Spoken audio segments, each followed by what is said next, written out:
EC నిబంధనలు ఉల్లంఘించడంతో TDP నేత Devineni ఉమపై case నమోదైంది. శుక్రవారం రాత్రి జక్కంపూడి కాలనీలో భారీ ర్యాలీ చేపట్టారు. పెద్ద ఎత్తున ట్రాఫిక్ జామ్ అయిందంటూ పోలీసులకు పలువురు ఫిర్యాదు చేశారు. ఎలాంటి అనుమతి లేకుండా ర్యాలీ నిర్వహించారంటున్నారు పోలీసులు.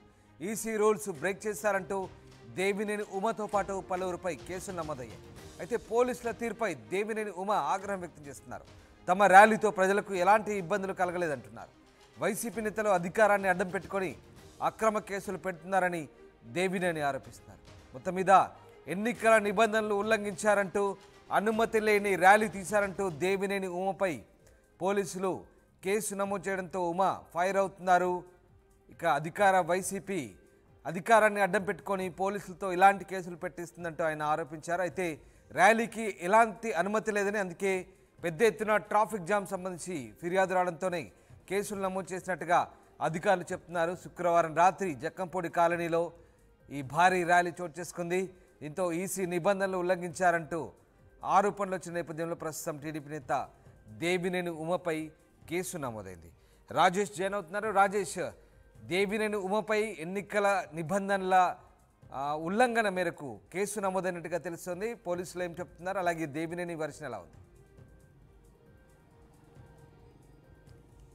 మొన్న 22వ తేదీన టీడీపీ 3వ లిస్టు ప్రకటించిన రోజున దేవినేని ఉమ మైలవరం సీట్ని వసంత కృష్ణప్రసాద్ ప్రకటించారు. ఆ రోజు సాయంత్రం 6-7 గంటల ప్రాంతంలో మైలవరం నియోజకవర్గం జక్కంపూడి వైఎస్ఆర్ కాలనీలో ఆయన ప్రచారానికి వెళ్లారు. తెలుగుదేశం పార్టీ జెండాలతో పాటు జనసేన పార్టీ జెండాలు, ప్రచార రథం మీద చంద్రబాబు నాయుడు ఫోటోలు, పసుపు రంగు కలిగి ఉన్నటువంటి వాహనాలతో ఆయన ప్రచారం చేశారు. 300 మంది కార్యకర్తలతో ఆయన ర్యాలీ చేశారు. ఇది ఎన్నికల కోడ్ ఉన్న కారణంగా ఎన్నికల నిబంధనలకు విరుద్ధంగా ఆయన ప్రచారం చేశారనేది రిటర్నింగ్ ఆఫీసర్కి సమాచారం వెళ్ళడంతో ఆయన పోలీసులు ఫిర్యాదు చేశారు. ఈ నేపథ్యంలో ఆయన మీద సెక్షన్ 188, 143, 149 కింద కేసులు నమోదు చేశారు. ఒక బహిరంగ అంటే ఎన్నికల కోడ్ ఒక నిబంధన ఉన్నప్పుడు ఆ నిబంధన ఉల్లంఘించారనేది 188 సెక్షన్ కిందకు వస్తే 143, 149 సంబంధించి అంతమంది ఎన్నికల కోడ్ ఉన్నప్పుడు అంతమంది ఒకే చోట గుమ్మిగూడడం, ఒక సభ పెట్టుకోవడం ఎన్నికల రూల్స్కి విరుద్ధం అని కూడా ఆ సెక్షన్ చెబుతున్నాయి. ఆ సెక్షన్ల కింద పోలీసులు అయితే కేసు నమోదు చేశారు. దేవినేని ఉమాకి ఒకవైపు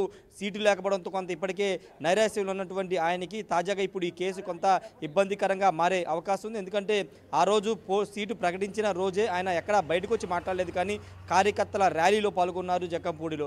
ఇప్పుడు ఆ కేసు సంబంధించి అది కేసు అవడంతో ఇప్పుడు ఆయన వివరణ ఇచ్చుకోవాల్సిన పరిస్థితి, ఎన్నికల అధికారితో పాటు పోలీసులు కూడా వివరణ ఇచ్చుకోవాల్సిన పరిస్థితి. దేవినేని ఉమా 2019లో 14లో మైలవరం నుంచి పోటీ చేసి 2014 గెలిచి మంత్రి అయ్యారు. 2019లో వసంత కృష్ణప్రసాద్ చేతులు ఓడిపోయారు. ఇప్పుడు వసంత కృష్ణప్రసాద్ టీడీపీలోకి వచ్చి మైలవరం సీట్ని సాధించడంతో దేవినేని ఉమా వర్గం కొంత అసంతృప్తిగా ఉంది. అయితే చంద్రబాబు ఆల్రెడీ మాట్లాడిన తర్వాతే, దేవినేని ఉమాకి మాట్లాడిన తర్వాతే వసంత కృష్ణప్రసాద్ సీటు కేటాయించారు. ఈ నేపథ్యంలో ఆందోళన కూడా ఎక్కడ చేయట్లేదు. శాంతియుతంగానే ఆ రోజు జక్కంపూడి కాలనీలో ఈ నిరసన కార్యక్రమాన్ని అంటే ప్రచార కార్యక్రమాన్ని చేశారు. అయితే అప్పుడు ఎన్నికల నిబంధన ఉంది కాబట్టి కావాలని ఇది అంటే ఎన్నికల రూల్స్ కానీ నిబంధనలకు విరుద్ధంగా ఆయన ప్రచారం చేశారని పోలీసులు నిర్ధారించుకున్న తర్వాత రిటర్నింగ్ అధికారుల నుంచి సమాచారం వచ్చిన తర్వాత ఈ కేసు అయితే నమోదు చేశారు. Model code of కండక్ట్కి